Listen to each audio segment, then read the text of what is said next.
성경 말씀 마태복음 6장 9절에서 13절의 말씀입니다. 주여 감사합니다. 다 같이 읽습니다. 시작. 그러므로 너희는 이렇게 기도하라. 하늘에 계신 우리 아버지여, 이름이 거룩히 여김을 받으시오며 나라가 임하시오며 뜻이 하늘에서 이루어진 것 같이 땅에서도 이루어지리이다. 오늘 우리에게 일용할 양식을 주시옵고 우리가 우리에게 죄진 자를 사하여 준 것 같이 우리 죄를 사하여 주시옵고 우리를 시험에 들게 하지 마시옵고 다만 악에서 구하시옵소서. 나라와 권세와 영광이 아버지께 영원히 있사옵나이다. 아멘. 1전번째 재언설 914번째부터 16번째까지 들으시고요. 김남래 권사님 감사임을 드리십니다. 우리 옆 사람에게 잘 오셨습니다. 인사하십니다. 잘 오셨습니다.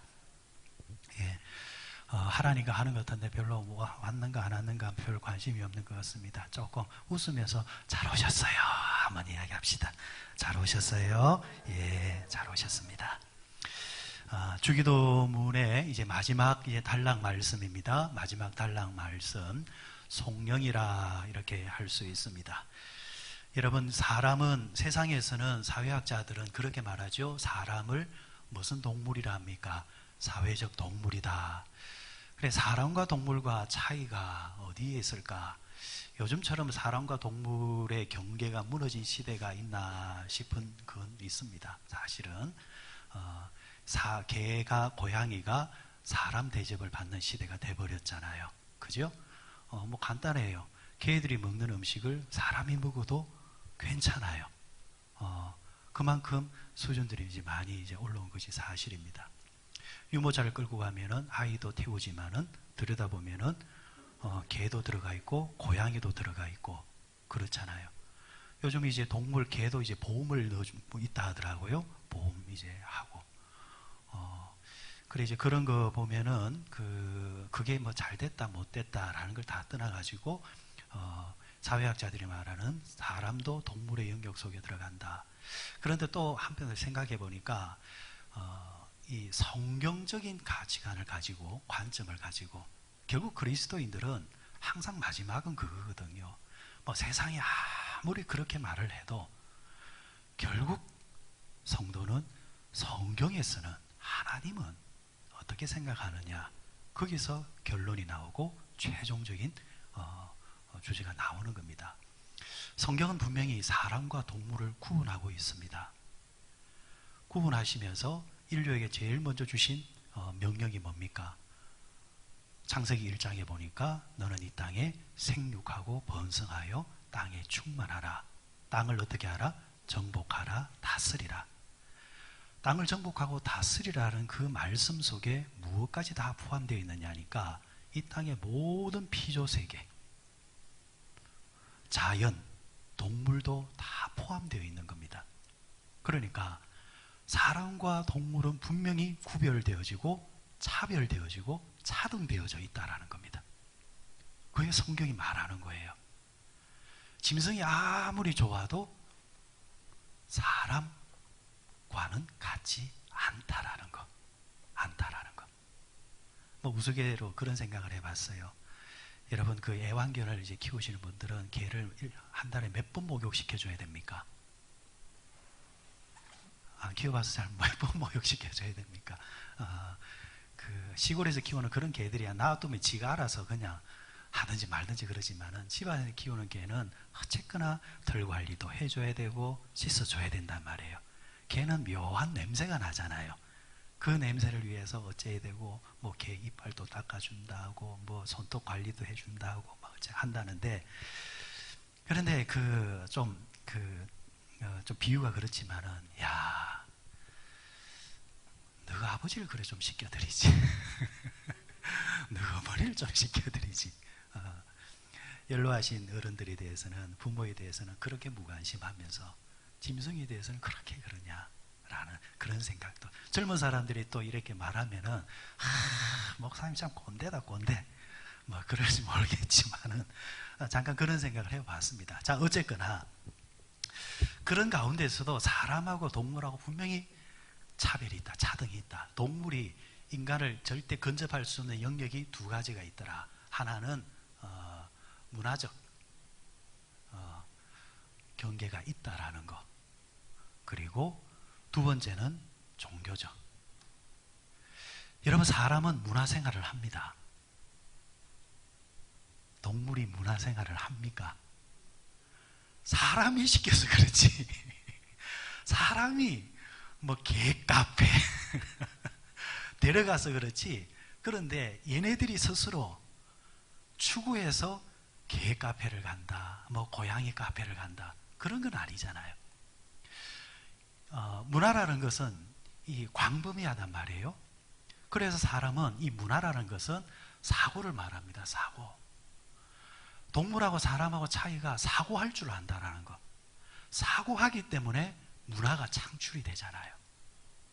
여기는 예술도 들어가고 과학도 들어갑니다. 끊임없이 사람이 생각을 한단 말이에요. 생각을 하니까 문화가 개발되어집니다. 문화가 개발되어지니까 사람은 그 문화를 즐기는 겁니다. 대신에 문화가 확장되면서 사람은 옛날에 사용되지 않았던 또 비용이 또 만들어지는 것은 어쩔 수 없겠죠. 요즘은 이 문화생활의 비용이 참 예전에 비해서 너무 많아진 것 같아요. 옛날에는 집에 전화기가 몇 대였습니까? 한 대입니다. 없는 집도 있었잖아요. 새빵 사는 사람은 없었단 말이에요. 주인 집으로 전화가 오면은 전화 받아라 하면은 미안합니다 하면서 전화 받고. 그런데 지금 여러분, 집에 전화기가 몇 개입니까? 가족 수대로 있잖아요. 가족 수대로.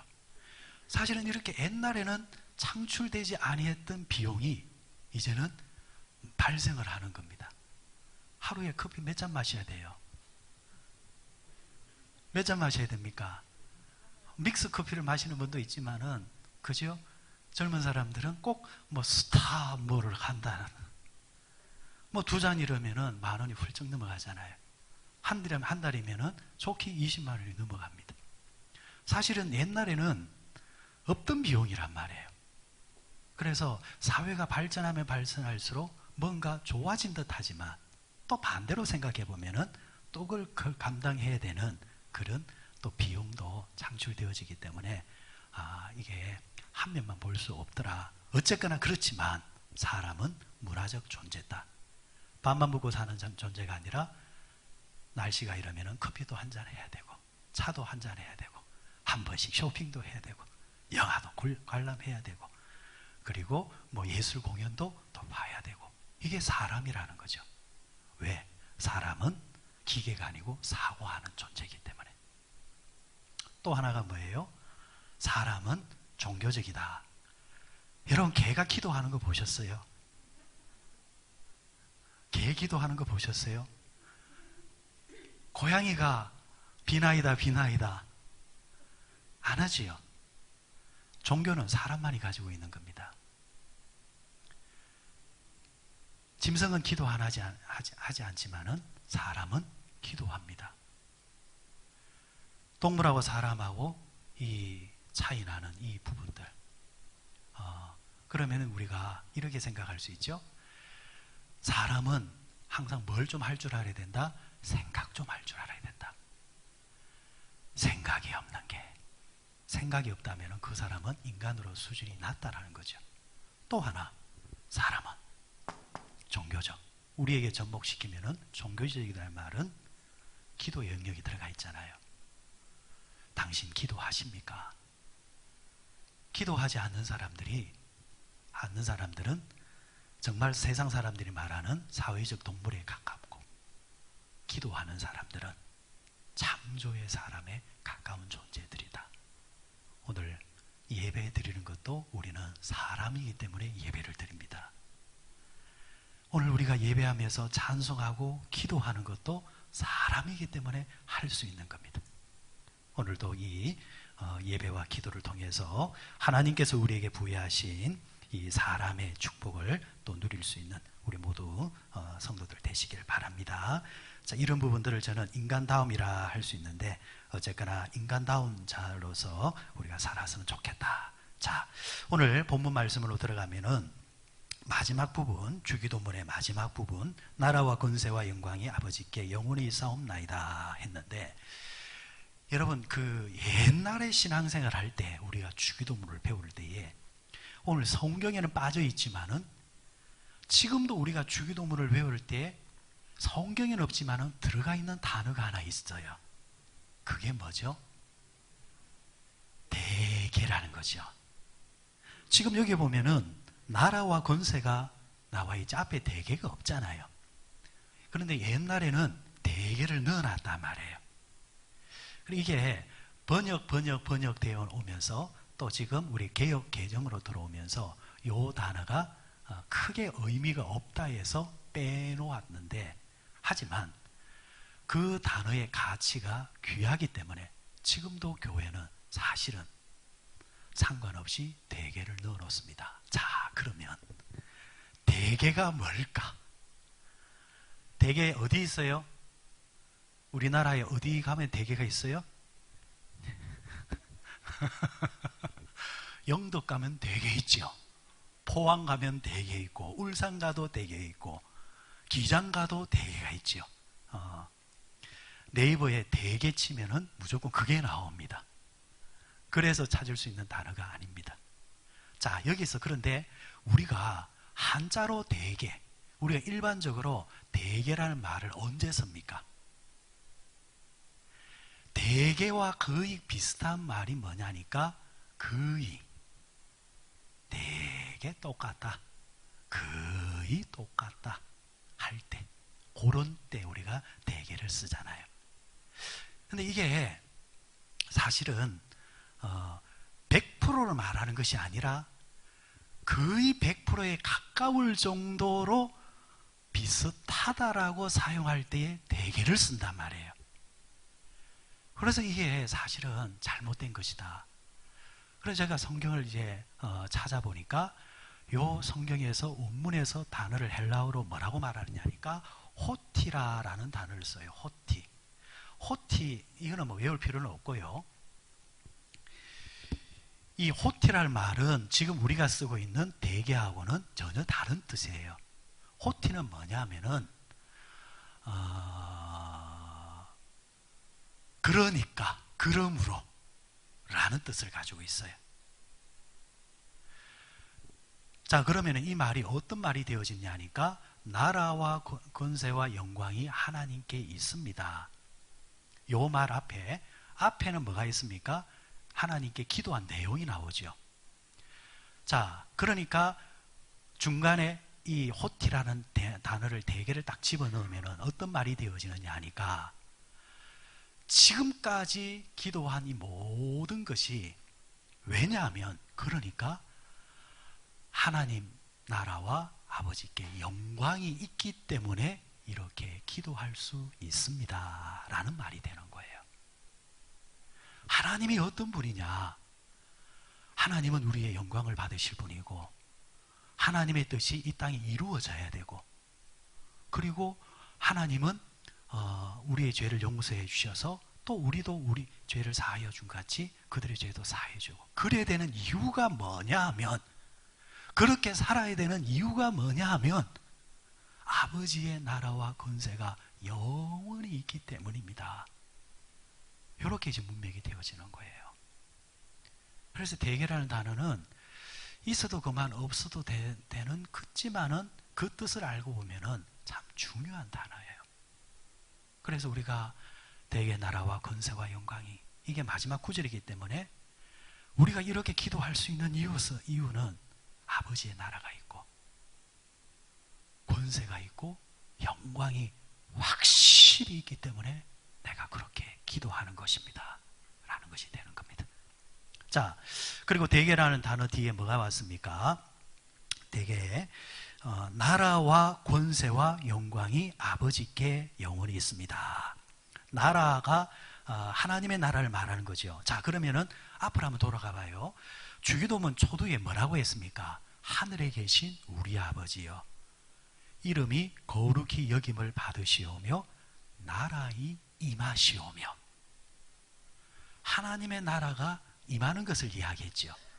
그런데 뒤에 와서 끝에 와서 주기도문을 이제 결론을 내릴 때에 그 나라가 영원히 누구의 것이다? 아버지의 것입니다. 하나님의 통치의 실현을 이야기하는 겁니다. 하나님의 나라가 이루어진 것이 이제 영원하게 될 것입니다. 라고 합니다. 여러분들, 우리가 기도가 하나님께 기도한 것으로 끝나는 것이 아니라 이제 여러분들은 그 기도대로 당장 돌아가는 가정에서 하나님의 나라가 실현되기 위해서 열심히 사셔야 합니다. 가정에서 또 그렇게 사셔야 되고, 나아가서 여러분들의 일터와 직장이 하나님의 나라가 되기 위해서, 이 대한민국이라는 나라가 하나님의 나라가 되게 하기 위해서, 그러면은 나라가 되기 위해서는 뭘 받아야 되는 거예요? 통치를 받아야 되죠. 통치. 하나님의 통치가 임해야 된다는 거예요. 통치가 없는 곳은 나라가 아니잖아요. 하나님의 통치. 그런데 여기서 통치는 누구의 통치를 말하는 거예요? 하나님의 통치를 말하는 거예요.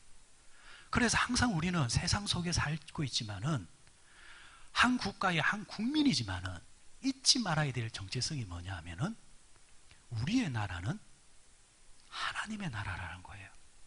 그래서 항상 성경적 사고관이 세상의 그 어떤 사고관보다도 상위에 있다는 것을 늘 인정하고 그 고백대로 살아야 된다는, 그게 하나님의 백성입니다.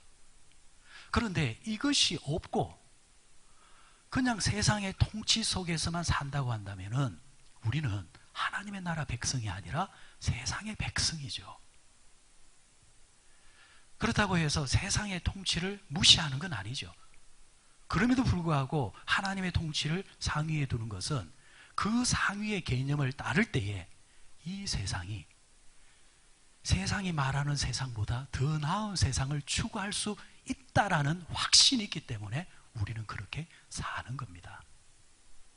세상에 보면은 하나님의 통치와 정반대로 가는 정치가 있고 문화라는 게 있잖아요.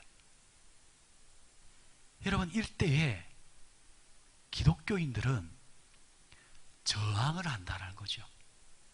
개신교라는 그 말의 뜻이 저항이거든요. 저항. 뭐에 대한 저항? 하나님의 통치에서 벗어나는 것에 대해서 우리가 저항한다. 이게 개신교란 말이에요. 그럼 우리는 어디에 속한 사람이에요? 개신교에 속한 사람이에요. 이 땅에서 하나님의 통치가 바르게 되지 않은 것을 보는 사람이에요. 그리고 그 보는 것 가운데서 이것은 하나님의 통치와 전혀 다른 것이다. 위배되는 것이다. 하나님의 말씀과 역방향으로 가는 것이다.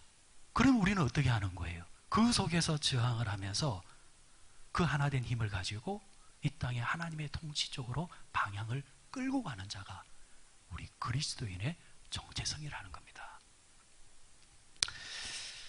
소위 인류대학교에서 강의를 하는 그 정치학을 강의하는 한 교수가 계셨습니다. 아주 똑똑한 사람이에요.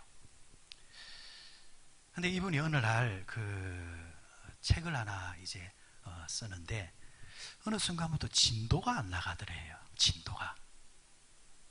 몇 장 쓰고 나니까 더 이상 진도가 안 나가요.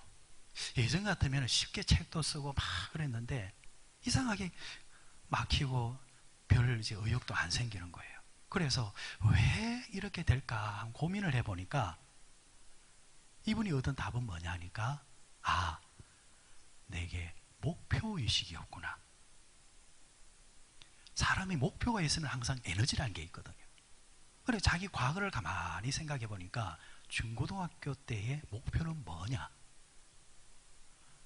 인류대학을 가는 게 목표였다라는 거예요. 그래서 그 목표를 위해서 열심히 공부했고 인류대학교 갔고, 그리고 또 대학 가서도 목표를 딱 생기니까 유학 가서 학문의 실력을 쌓는다. 그것을 위해서 열심히 했고, 그래서 결국에는 목표로 삼았던 인류대학의 교수가 된 거예요. 그런데 문제는 되고 나니까 다른 목표가 없는 거예요. 그러면서 내 남은 생의 목표를 뭘로 생각할까? 하면서 그분이 답을 내린 것이 세상을 하나님께로. 내가 가진 지식과 내가 가진 역량을 통해서, 강의를 통해서 세상을 하나님께로 돌려드리는 것에 내 힘을 실어야 되겠다. 이 목표가 생기니까 또 그분이 쓰시는 책들의 방향이 쉽게 풀리고 가는 거예요. 사람마다 다 이제 목표가 있어야 된다는 이야기입니다. 여러분들은 어떤 목표를 가지고 계시는지요? 오늘 성경은 이렇게 기도하라 할 때 예수님이 가르쳐 주신 기도의 목적은 하나님의 나라가 이 땅에 이루어지는 것이 우리 그리스도인들이 가지는 보편적인 목표가 되어야 된다는 겁니다. 여러분들의 가정에서, 그리고 직장에서, 일터에서, 세상에서, 또 우리 교회에서 하나님의 나라가 실현되고 하나님의 통치가 이루어지는 곳이 될 수 있도록. 여러분, 또 이 사고를 가지게 되어지면 어떤 일이 벌어지게 되느냐 하니까 1995년일 거예요. 1995년에 포항에 그 한동대라는 대학교가 개교를 하게 됩니다. 사실 우리나라 기업도 마찬가지고 학교도 병원도 마찬가지지만은 사립이 살아남기는 쉽지 않아요. 어쨌거나 국공립은 나라에서 정부가 지원이 들어오기 때문에 조금 부도가 나도 다 메꿔주기 때문에. 그런데 사립은 무조건 잘못되면은 부도가 나고 문 닫아야 되는 거예요.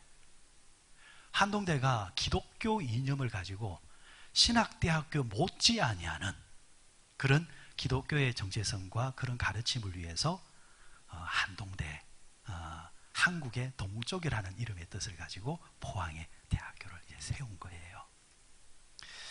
그 세우게 되어지는 그 일화가 그 여러 이야기가 많지만은 제가 알고 있는 이야기 중에 이런 이야기가 있습니다.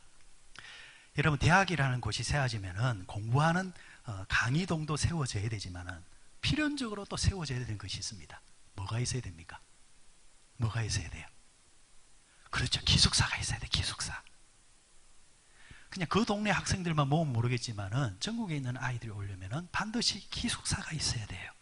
근데 95년대에 개학할 때에 이 대학을 설립할 때에 많은 사람들이 후원하고 또 했지만은 기업이 하나 있었거든. 기업. 큰 기업이 후원을 했어요. 근데 그 기업이 부도가 나버렸어. 부도가 났다는 말은 젖줄이 끊긴 거예요. 젖줄이. 젖줄을 달고 가야 되는데 젖을 주는 모기업이 망해버리니까, 부도가 나니까 학교의 문은 열었지만은 뭐에 어려움이 있는 겁니까? 재정의 어려움이 있는 거예요. 이 재정의 어려움이 이제 생기니까 이 기숙사 문제, 당장 공부하는 거는 그렇다 할지라도 기숙사까지 신경 쓰려니까 돈이 모자란단 말이에요. 그래도 어쩌겠어요. 그래서 생각해낸 게 뭐냐니까 강제적으로 하는 것이 아니라 기숙사에 들어오는 사람들 이제 기탁을 받자. 100만 원씩 기탁을 하시오. 그리고 나서 졸업할 때 주겠다라는 거예요. 나름대로 머리를 짜낸 거예요. 그런데 기탁을 딱 받다 보니까 내는 애도 있지만 안 내는 애도 있어. 또 무슨 애가 있을까요? 못 내는 애도 있어. 100만 원을 넣는 것이 크면 크지만은 또 작으면 작을 수도 있고 또 크면 클 수도 있단 말이에요. 그렇지만 그렇게 또 운영을 하는 가운데서도 또 문제가 생기는 거예요. 다 받아줄 수 없는 거예요. 그래서 학교에서 어느 정도 학생들은 학교 바깥에서 그 방을 얻어서 학교 생활을, 그러면은 선별을 해야 되잖아요. 선별. 그러면은 여러분, 보통의 경우는 이럴 때에 어떻게 선별을 해야 돼요? 100만 원을 보증금을 내는 학생들 위주로 하는 게 맞잖아요. 지극히 상식적이잖아요. 학교에서도 그렇게 추진을 했지요. 그런데 한동대가 지금은 조금 옛날보다는 조금 신앙이 식었어. 그런데 초창기에 세워질 때는 정말 신학생보다 나을 정도로 뜨거운 심장을 가진 기독교 학생들이 많이 갔단 말이에요. 근데 이네들이 어떤 운동을 벌였냐 하니까 100만 원을 낸 아이들 우선으로 넣어주지 마시고 100만 원을 못 내는 아이들 위주로 넣어주라. 왜? 낼 수 있다는 말은 그래도 돈의 여유가 조금이라도 있다는 말이고, 못 낸다는 말은 없어서 못 내는데, 없어서 못 내는 애들 위주로 넣어줘야 되는 것이 이게 예수님의 사고고 하나님 나라 방식이 아닙니까? 학생들을 위해서 이 운동이 나오는 거예요. 여러분 얼마나 멋져요. 벌써 세상에 때가 묻은 어른들은 돈의 개념으로, 수의 개념으로 접근하지만, 그러나 아직 젊은 이 애들은 수의 개념이 아니라 하나님의 개념, 하나님 나라의 방식으로. 이게 여러분 하나님의 나라고 하나님의 통치가 이루어진다는 겁니다. 바로 이 하나님의 통치를 이루기 위해서 우리는 지금도 살고 있고, 그것을 내가 먼저 실천하고 이것을 세상에 이제 자꾸 번지게 하는 것, 그것이 우리가 하는 일이라는 것. 여러분들, 우리가 예수를 믿고 하나님의 나라를 믿는 것으로 끝나는 것이 아니라 내 삶을 통해서 하나님의 나라가 이루어지게끔 우리가 최선을 다해야 된다라는 말씀이 되겠습니다. 여기서 조금 이제 빗나가는 이야기인지 모르겠지만은, 여러분들, 우리가 신앙생활을 하게 되어지면은 하나님이 주시는 능력이 있습니다. 능력. 하나님이 크게 이제 두 가지 능력을 주신다, 저는 생각을 해요. 하나는 기도의 능력, 하나는 말씀의 능력. 기도의 능력은 뭐 하는 거예요? 하나님께 구하는 것. 하나님께 구하는 게 기도잖아요. 주기도문에도 일용할 양식을 위해서 구하려 했잖아요. 그래, 말씀은 뭐예요? 하나님의 뜻을 이루는 것. 말씀이 누구 말이에요? 하나님의 말. 그러면 말씀의 능력은 그 말씀이 이루는 것. 그러니까 이 두 가지 능력을 다 가져야 되겠지만은, 여러분들은 어떤 능력이 더 좋아요? 보통의 사람들은, 대부분이 한국 교인들은 기도를 많이 해요. 기도를 이야기해요. 왜? 기도는 당장 내 문제를 구하는 것이기 때문에, 실제적인 것을 다 와닿기 때문에. 그런데 여러분, 정말 성경의 수준은 기도의 능력보다도 말씀의 능력을 우리에게 강조를 합니다. 말씀의 능력을 받으면 결국은 기도도 하나님의 말씀이 이루어지는 쪽으로 기도를 하게 되어져요.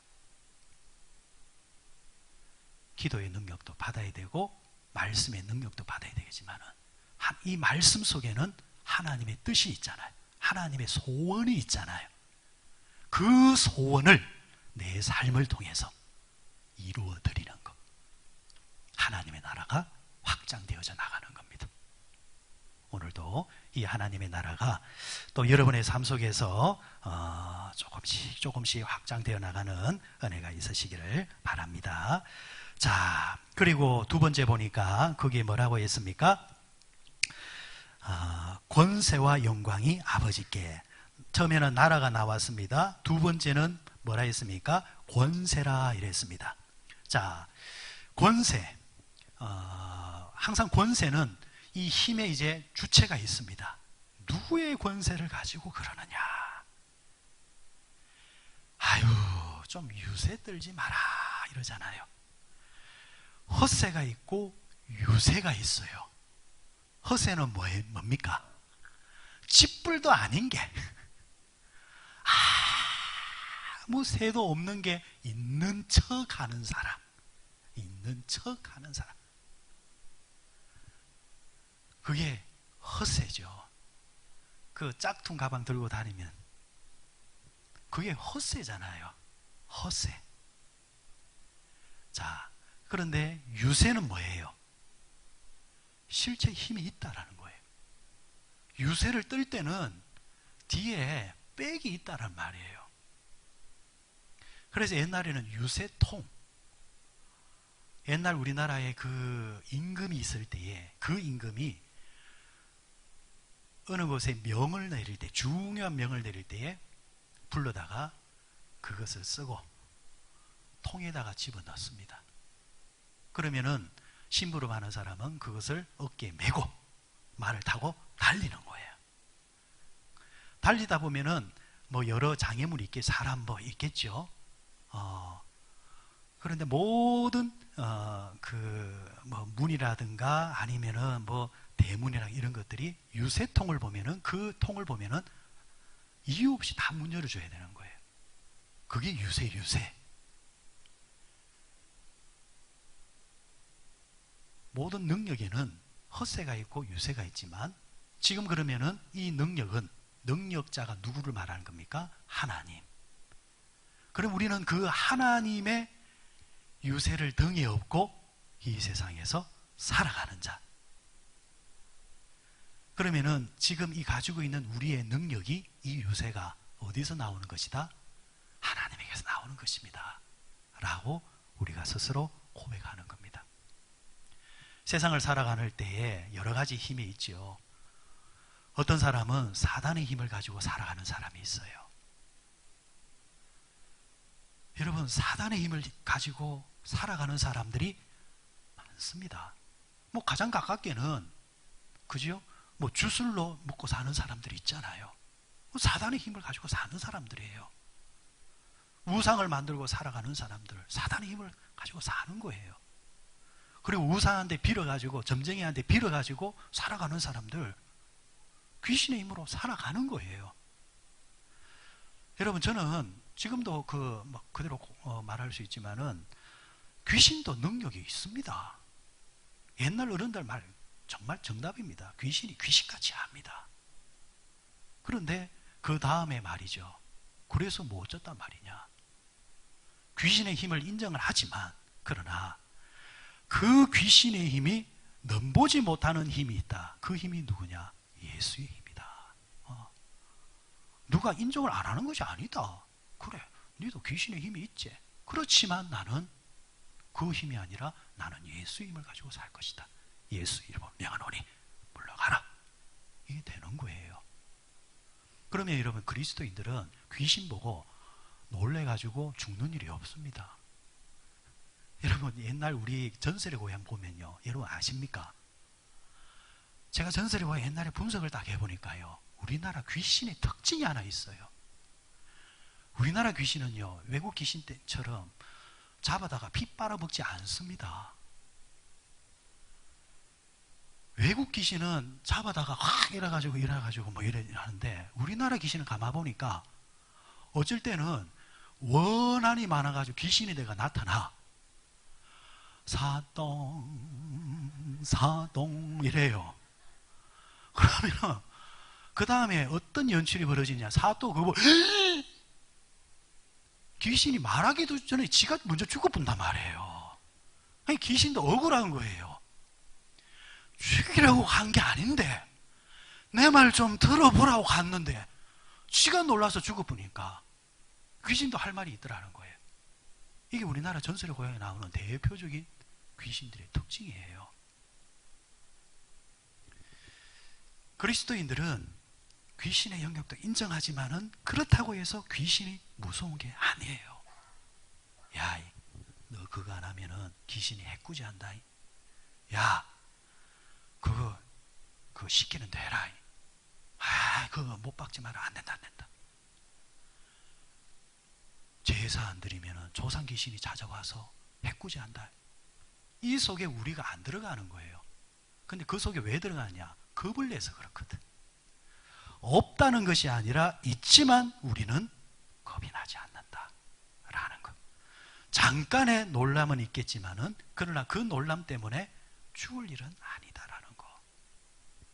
귀신의 힘으로 살아가는 사람, 거꾸로 말하면 귀신의 지배를 받고 살아가는 사람. 또 하나가 뭐예요? 자기 힘으로 살아가는 사람. 자기가 쌓은 인생의 스펙, 그것이 힘이 되어가지고 자신있게 살아가는 사람. 여러분, 사람이 살아가면서 제일 당당할 때가 언제예요? 자기 스스로가 뭐 꿀리는 게 없는 사람, 잘못한 게 없는 사람, 맞아요. 그런데 사람이 피할 수 없는 게 뭐냐면은, 사람은 아무리 잘난 사람도 연약한 곳이 분명히 있어요.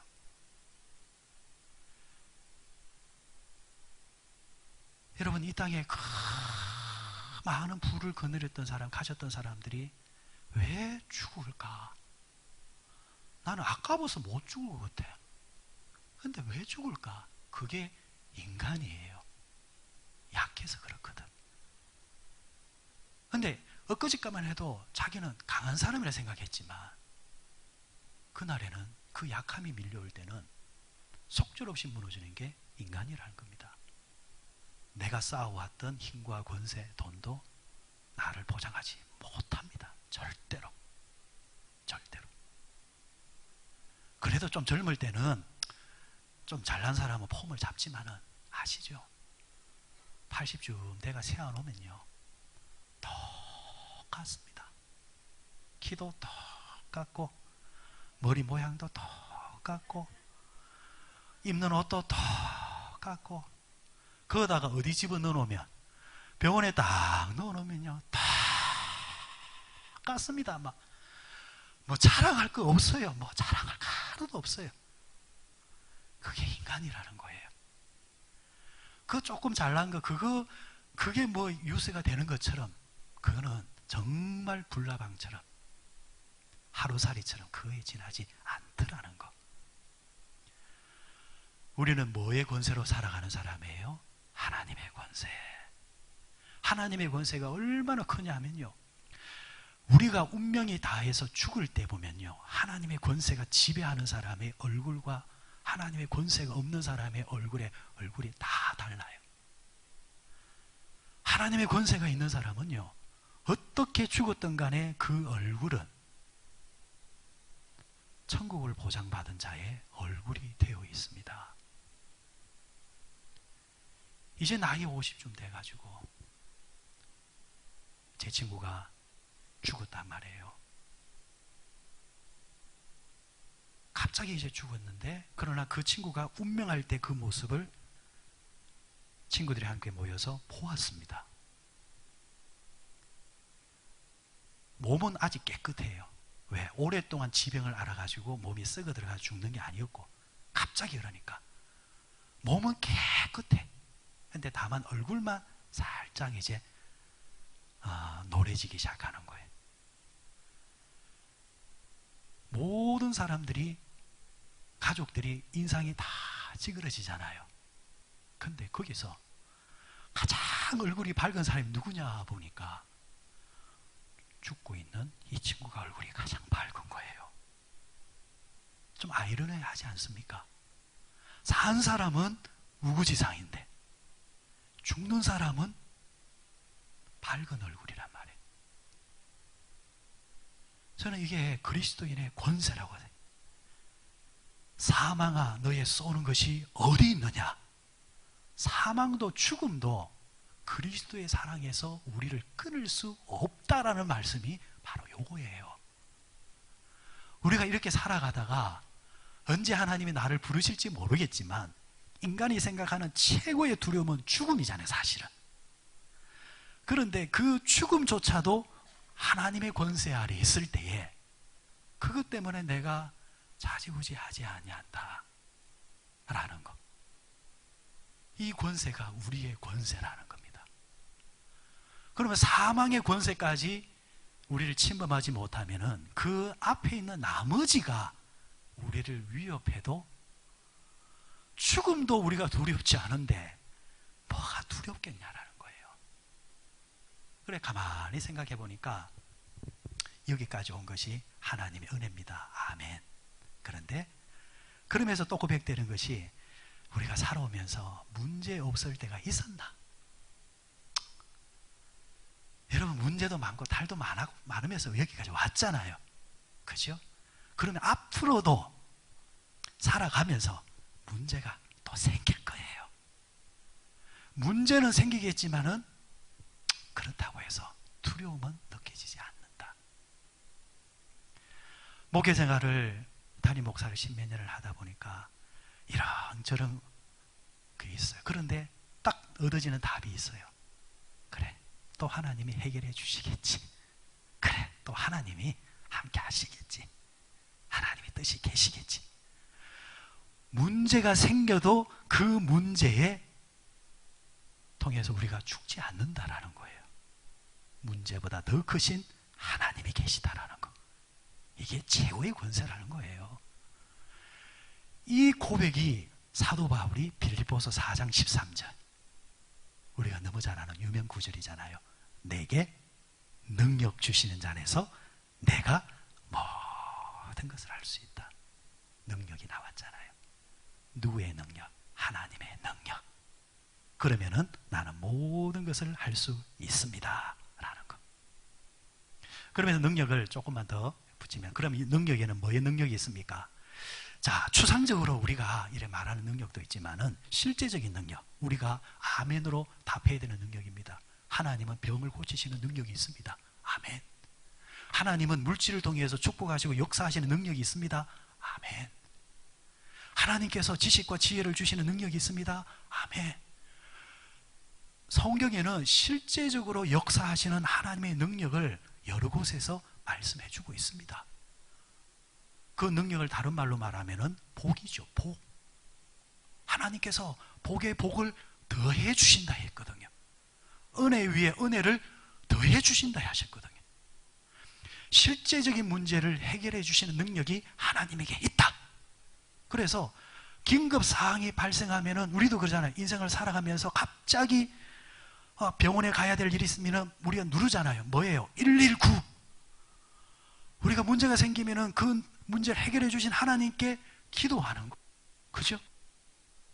자, 이런 실제적인 능력이 하나님이 우리에게 주신다.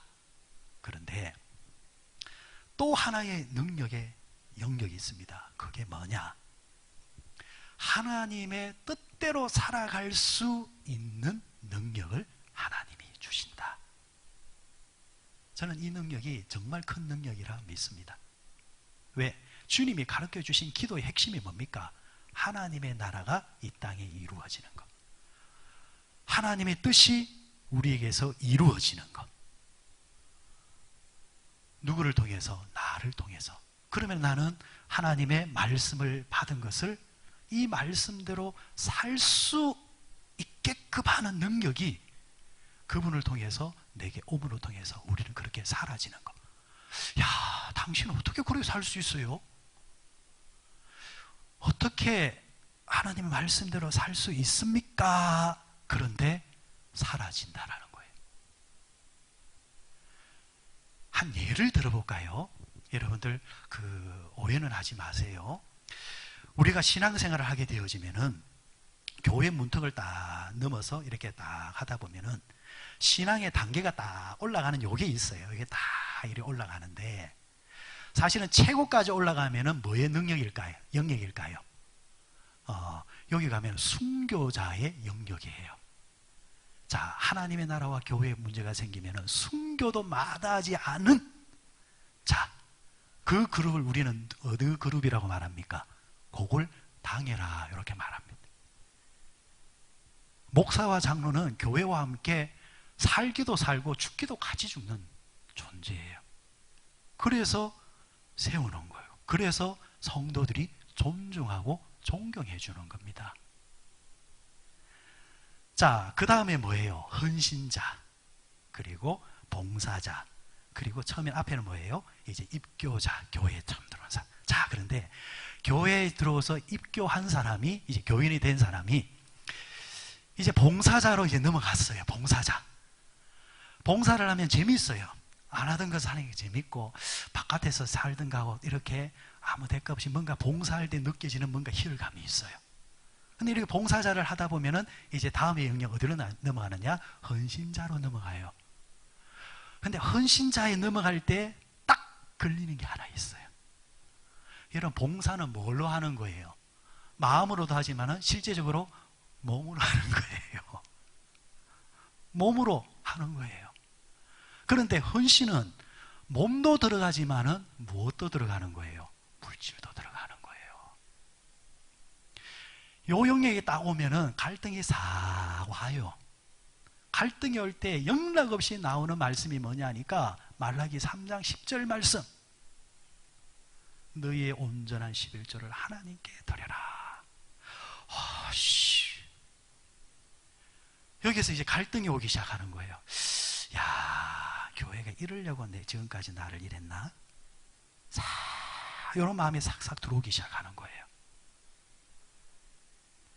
요 고비가 넘어가느냐 안 넘어가느냐에 따라서 신앙이 쭉 올라가느냐 아니면 그 자리에서 맴도느냐. 왜?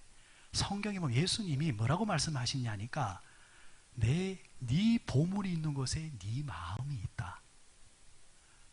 두 주인을 섬길 수 없다 라고 하시면서 예수님은 정말 피곤하리만큼 전곡을 콕콕콕 찌른단 말이에요.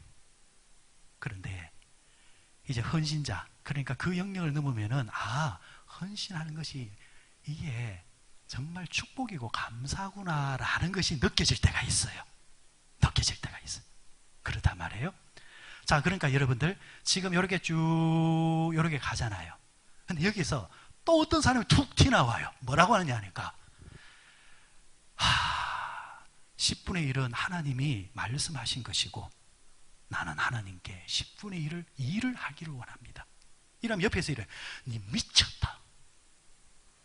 니 미쳤다. 이래요. 저는 그래요. 좀 미치는 거 나 알아라. 너무 미치는 건 난 오지. 네가 왜 남의 미치는 걸 자꾸 훈수를 두나? 목사의 마음은 좀 그래요. 살짝이. 죄송해요. 어떤 사람은 나는 10분의 5 할렐루야. 그럼 옆에 사람 뭐래요? 니는 미쳐도 단단히 미쳤다. 근데 여러분 신기하고 놀라운 건요, 성경에서 기적과 표적과 능력을 이루며 당대에 살았던 사람들은 다 뭐냐면은 미친 사람이거든. 사도 바울을 그 당시 총독이 뭐라고 했냐니까 네가 예수한테 미쳤다. 여러분 심지어 예수님이요 그 형제들한테, 형제들이 뭐라 했냐, 형 니 미쳤나? 다 그래 취급을 받았단 말이에요. 성경의 결론은 그거예요. 미쳐도 제대로 미치면 그거는 복이라는 거예요. 우리가 자꾸 이상하게 생각하는 것은 세상이 이상하게 미쳤다, 거기에 영역에 쏙 들어가 있으니까 미치는 것이 나쁜 것이지만은 학생이 공부에 미치면은 최고요. 운동선수가 운동에 미치면은 최고요. 그리스도인이 하나님에 대해서 미치면 그게 최고죠. 미쳐도 제대로 미치면은 그게 복이고, 또 하나님은 그에 걸맞게 그에게 더 부어주신다라는 거예요. 이게 우리의 신앙의 확신이 되어야 된다는 거. 보편적인 건 아니에요. 그런데 여러분, 하나님은 기가 막히게 역사하실 때에 하나님이 축복하시는 교회는 반드시 하나님께 제대로 미친 사람을, 소수의 사람을 다 준비를 시켜놔요. 그리고 그 사람들을 통해서 그것을 이제 세워나가는 것을 보게 됩니다. 여러분 기도하실 때에 하나님 나는 적당히만 미치게 해주십시오. 그거는 여러분 알아서 하시고, 그건 알아서 하시고, 그러나 그런 가운데서도 자기 의지와 상관없이 하나님이 부르실 때는요 정말 하나님께 미치게 하는 사람이 있어요. 하나님이 저를 미치게 해서 목사로 부르신 거잖아요. 여러분 저도 머리 쓸 줄 알고, 저도 그래서 어쩔 때 보면은 집사님들이 왜 저 장사를 못할까, 참 목사가 봐도 그런데 그런 눈이 있어도 하나님이 그쪽 길로 안 가게 하시고 이쪽 길로 가게 하실 때는 하나님께서 이 일로 통해서 하시고자 하신 일이 있기 때문에 미치게 하신 거예요. 그래 여러분, 이런 이제 모든 능력이 하나님의 뜻대로 하나님의 감동대로 살아갈 수 있게 하는 거룩한 능력, 저는 이것이 최고의 능력이라 그렇게 믿습니다.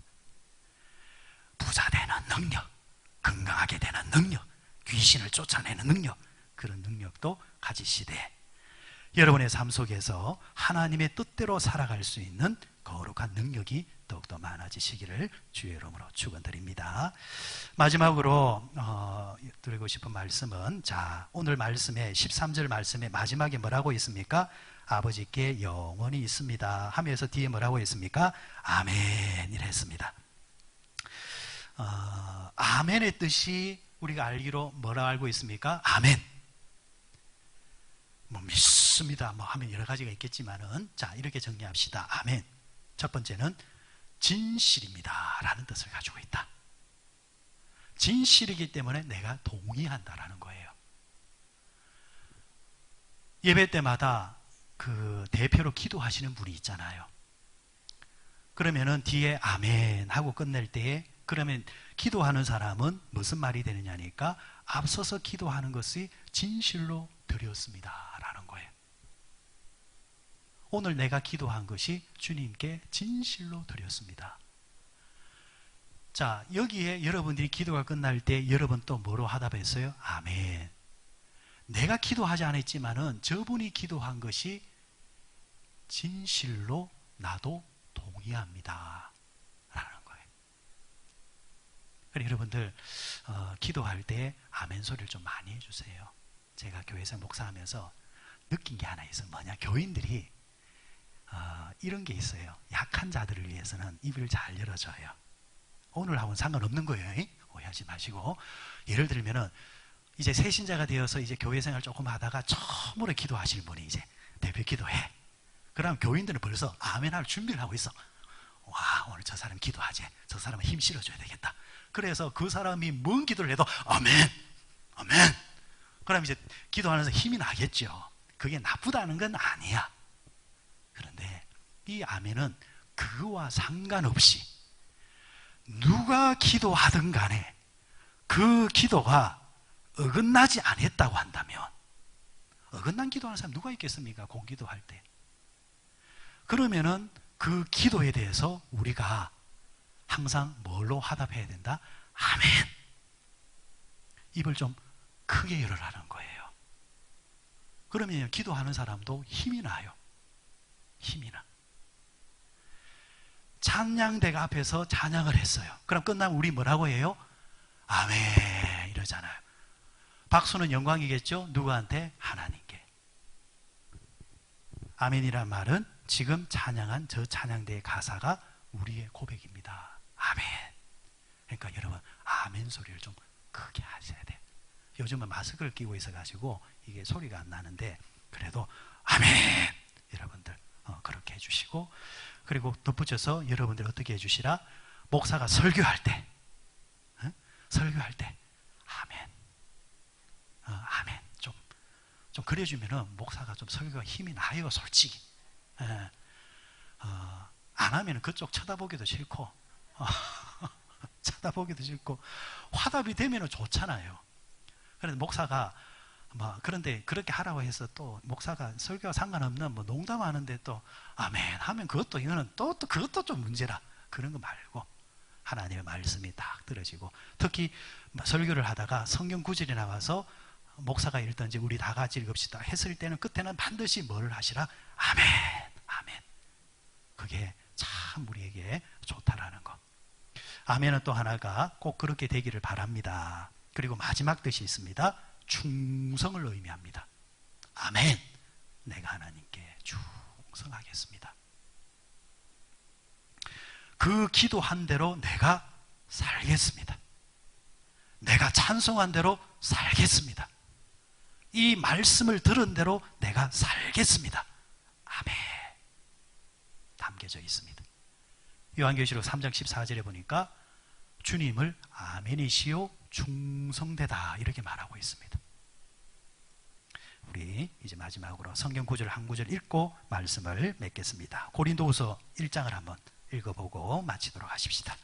고린도후서 1장 20절 말씀, 자 같이 읽읍시다. 1장 20절 287페이지 1장 20절 같이 읽습니다. 시작. 하나님의 약속은 얼마든지 그리스도 안에서 예가 되니 그런즉 그로 말미암아 우리가 아멘하여 하나님께 영광을 돌리게 되느니라. 아멘. 예수로 말미암아 우리가 아멘 해라라는 겁니다. 하나님의 말씀, 또 기도, 그리고 찬양, 그리스도 안에서 이미 안에서 이해가 되어 주셨으니까 그런저 그로 말미암아 우리가 아멘을 해라. 아멘을 해라. 오늘 주기도문 마지막 시간을 가졌습니다. 말씀을 이렇게 맺고 싶습니다. 저는 또 그런 생각이, 여러분 첫날부터 지금까지 하다 보니까 기억이 다 나는 사람은 아무도 없을 거예요. 제가 다음에 또 하도록 하겠습니다. 감사한 거죠. 감사한 거죠. 그러나 다 기억하지 못해도 순간순간 하나님이 내게 감동 주시는 거, 그거 자기 것으로 삼으셔야 돼요. 그리고 그걸 삶을 통해서 살아내려고 노력하다 보면 그 말씀이 내 말씀이 됩니다. 그리고 마지막으로 오늘 주기도문의 특징은 이렇게 끝이 납니다. 시작을 어떻게 했어요? 하늘에 계신 우리 아버지요. 그리고 마지막을 어떻게 했어요? 나라와 권세와 영광이 누구에게? 아버지에게. 아버지를 부르며 시작했던 기도가 아버지를 부르면서 끝이 납니다. 기도는 시작을 아버지 하나님을 찾는 거, 끝날 때도 하나님이 남아야 돼요. 내가 남는 게 아니에요. 그 과정 가운데서 내 소원은 있을 수는 있어요. 아버지, 내 소원이 있습니다. 그런데 그 소원을 들어주시는 분도 아버지요. 그 소원을 조금 지연시키시는 분도 아버지요. 그 소원을 거부하시는 분도 아버지인데, 아버지가 왜 중요하냐면은 아버지는 항상 우리에게 뭘 주시기를 원하신다? 좋은 것을 주기를 원하신다. 그래서 모든 기도의 핵심은 하나님이 우리 아버지가 되시기 때문에, 좋으신 분이시기 때문에 내가 구하는 것은 이것이라 할지라도 그것이 응답되든 응답되지 아니하든 지연되어지든 간에 그분이 내 아버지라고 한다면 아버지는 지금도 좋은 것을 통해서 나를 인도해 가시고 좋은 것으로 나를 축복하실 것이다. 왜? 그분은 나의 아버지시기 때문에. 오늘 이 밤에도 여러분의 아버지, 우리의 아버지가 되시는 하나님께서 오늘 우리 예배를 받아주시고 또 이 시간 기도하는 기도도 하나님이 받으실 줄 믿고 아버지께 기도하시고 돌아가시는 여러분들 되시길 바랍니다.